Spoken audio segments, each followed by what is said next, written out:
Good morning. Good morning. Welcome or welcome back to Bookeemonsters. My name is PK. It is Thursday, April the 11th. And on Thursdays, we look at the new releases that are in the science fiction and fantasy category.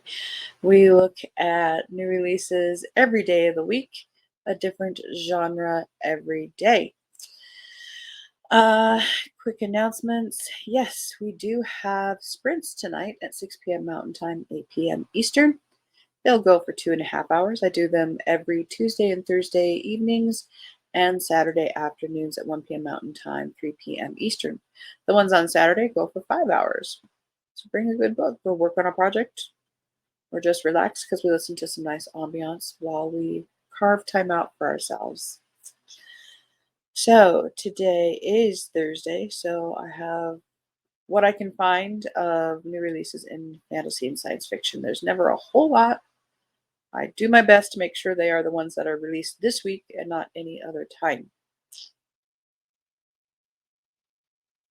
Let me jump in here.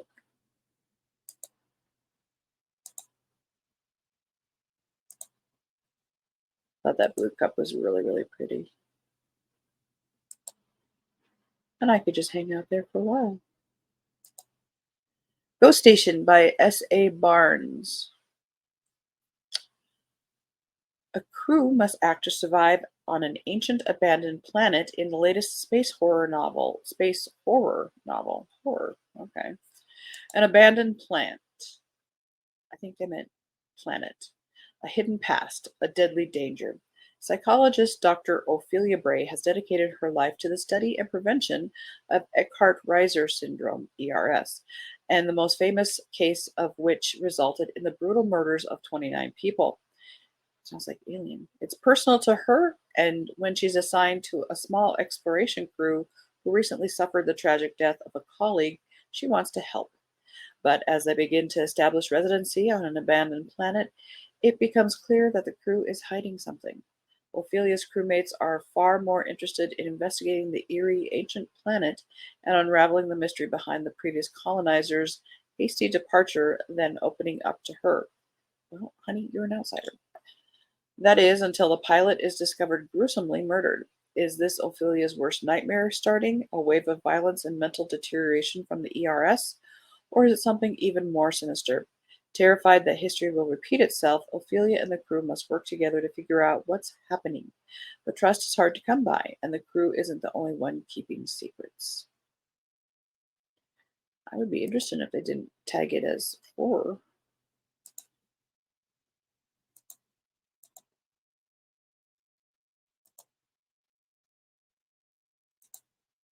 The Familiar by Lee Bardugo. Very big name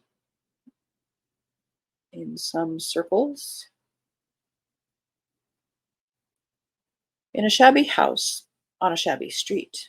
In the new capital of Madrid, Lucia Cotado uses scraps of magic to get through her days of endless toil as a scullion. But when her scheming mistress discovers the lump of a servant cowering in the kitchen is actually hiding a talent for little miracles, she demands Lucia use those gifts to improve the family's social position. What begins as simple amusement for the nobility takes a perilous turn when Lucia garners the notice of Antonio Perez, the disgraced Secretary of Spain's king. Still reeling from the defeat of his armada, the king is desperate for any advantage in the war against England's heretic queen, and Perez will stop at nothing to regain the king's favor. So this looks like it's set during the time of Elizabeth I. Determined to seize this one chance to better her fortunes, Lucia plunges into a world of seers and alchemists, holy men and hucksters, where the lines between magic, science, and fraud are never certain. But as her notoriety grows, so does the danger excuse me, that her Jewish blood will doom her to the Inquisition's wrath. She will have nobody expects the Spanish Inquisition. She will have to use every bit of her wit and will to survive, even if that means enlisting the help of Julien Santangel, an embittered immortal familiar whose own secrets could prove deadly for them both. I'm a little intrigued just because of the historicalness of it.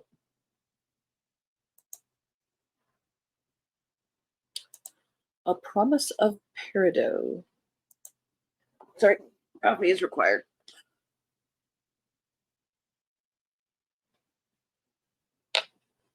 The Sacred Stones, second in the Sacred Stones series by Kate Golden. A prophecy of death, a weapon of hope, a sacrifice of love. Arwen Valendale is sailing for the mysterious kingdom of Citrine after the Battle of Sirens Bay.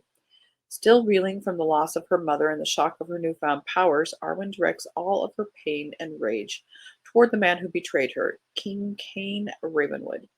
But Cain's presence is unavoidable as he leads Arwen and her friends on an expedition to recover the Blade of the Sun, a legendary weapon with the power to kill tyrannical Fey King Lazarus. Their uneasy truce proves difficult to maintain as Arwen battles her unresolved feelings and Cain is willing to become darkness itself to protect her. Arwen knows failure to fulfill the prophecy will seal both of their own fate, both her own fate, as well as the fates of those she loves most. But as Arwen faces creatures, foes, and magic beyond her wildest imaginings, her resolve is tested in ways she never could have foreseen.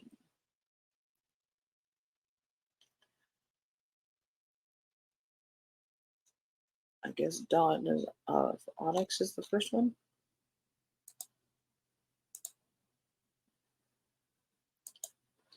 Fog and Fireflies. Well, that doesn't sound good. Fireflies.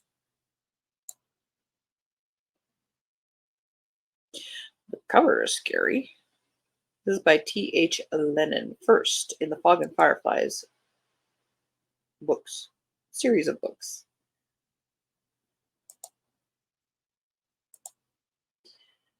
Why do we grow more sacred as we get older?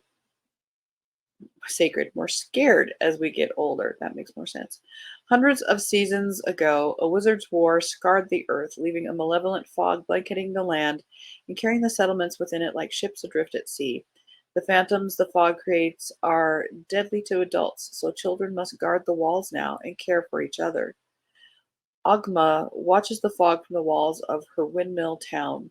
What felt like a game as a child becomes more of a creeping dread with each season she gets older, because we know better. Ogma's town is attacked. Alien caravanners who roam the fog in inhuman forms have come to kidnap the children, and Ogma is lost in the fog. She must find hope, find courage in herself, and find her friends. Now that does sound more like horror to me.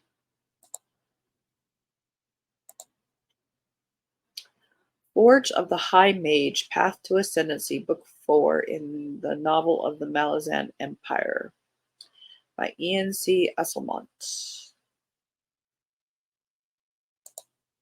After decades of warfare, Malazan forces are poised to consolidate the Quantali mainland. Yet it is at this moment that Emperor Kalinved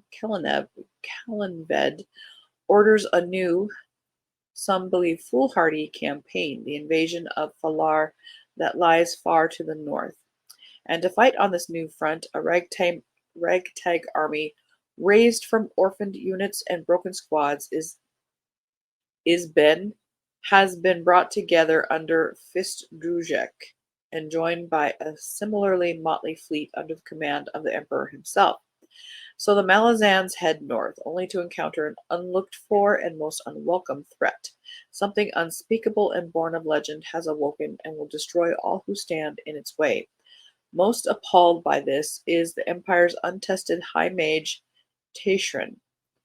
All too aware of the true nature of this ancient horror, he feels his own inadequacies. When the time comes to confront it, yet confront it he must.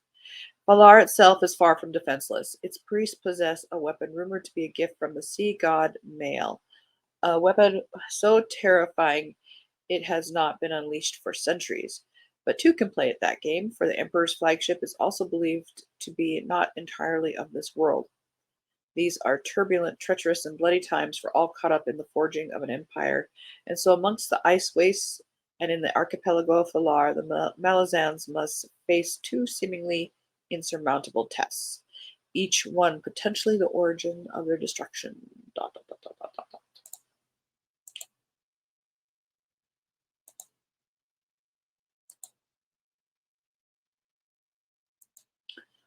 Liorn, a Vlad Toltos novel by Stephen Bruce, 17th in series. Another opening, another cataclysm. Vlad Taltos is on the run again, this time from one of the most powerful forces in his world, the Left Hand, who are intent on ending his very lucrative career permanently. He finds a hidey hole in a theater where the players are putting on a show that was banned centuries ago and is trying to be shut down by the house that once literally killed to keep it from being played. Vlad will take on a number of roles to save his own skin and the skins of those he loves, and along the way, he may find a part that was tailor made for him, one that he might not want, but was always his destiny.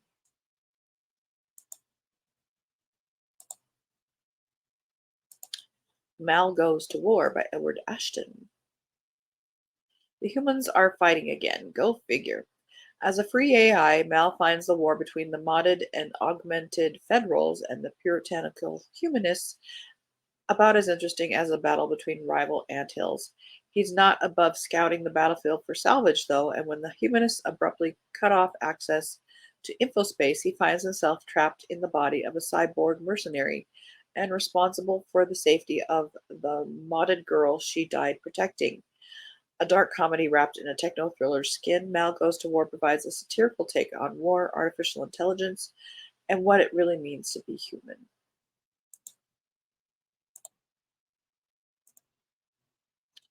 The Book That Broke the World, excuse me, by Mark Lawrence, second in the Library trilogy. Two people living in a world connected by an immense and mysterious library must fight for those they love in the second book, blah, blah, blah. The library spans worlds and times. It touches and joins distant places. It is memory and future. And amid its vastness, ever Eventari both found and lost Lavira Page. Avar has been forced to flee the library, driven before an implacable foe. Lavira, trapped in a ghost world, has to recover the book she wrote, one which is the only true threat to the library's existence if she's to return to her life. While Ever's journey leads him outside into a world he's never seen, Lavira's path might take her deep inside her own writing, where she must wrestle with her stories in order to reclaim the volume in which they were written. The secret war that defines the library has chosen its champions and set them on the board. The time has come when they must fight for what they believe or lose everything. It's a beautiful cover. The Hemlock Queen, Nightshade Crown #2 by Hannah Witten.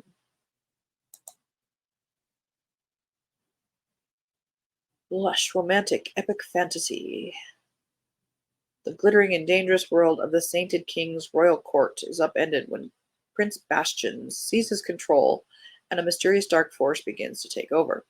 The corrupt King August is dead. Prince Bastian has seized the throne and raised Lore, a necromancer and former smuggler, to his right-hand side. Together they plan to cut out the rot from the heart of the royal court and help the people of Delaire. But not everyone is happy with the changes. The nobles are sowing dissent. The Carithian Empire is beating down their door, and Lore's old allies are pulling away. Even Prince Bastian has changed. No longer the hopeful, rakish, charismatic man Lore knows and loves. Instead, he becomes reckless, domineering, and cold. And something has been whispering in her ear, a voice, dark and haunting, that's telling her there's more to the story than she knows, and more to her power than she can even imagine. A truth buried deep that could change everything. With Bastion's coronation fast approaching and enemies whispering on all sides, Laura must figure out how to protect herself, her prince, and her country before they all come crumbling down and whatever dark power has been creeping through the catacombs is unleashed.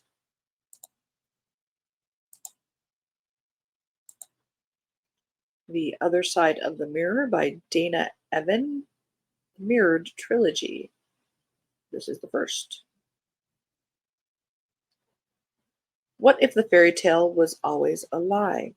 7 years after her family's murders, Eva is attacked by a magical creature and abducted to the fairy realm.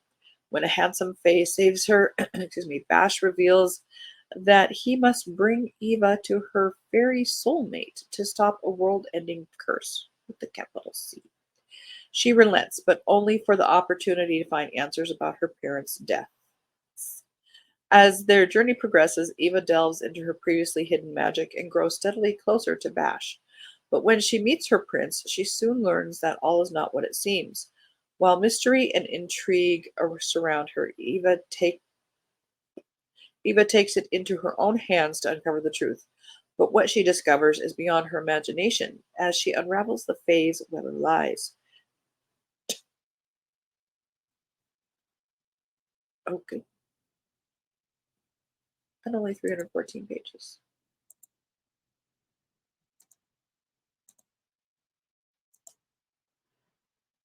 And the last one we have here is Wicked Problems by Max Gladstone, second in the Craft Wars. Gods and lawyers battle for the soul of the world in the action-packed second volume, blah, blah, blah. A deadly force has been unleashed into the world. With apocalypse on the horizon, a girl and a god have joined in order to turn back the coming end. Young, brash, and desperate, they are willing to destroy anything and everything that stands between them and their goals. The structures of the craft are theirs to overturn, with the billions of lives in the balance, and it is all Tara Abernathy's fault. The battle for the world of the craft is heating up. A dead god will rise. A mountain will fall. Ancient fire will be stolen. And while Tara races to stop Dawn's plans, the end draws ever closer, skittering across the stars to swallow the world. The craft wars enter their second stage in Wicked Problems.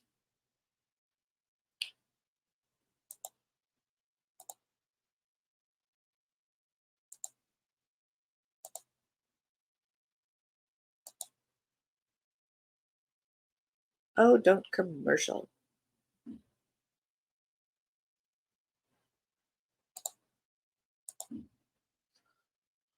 All right.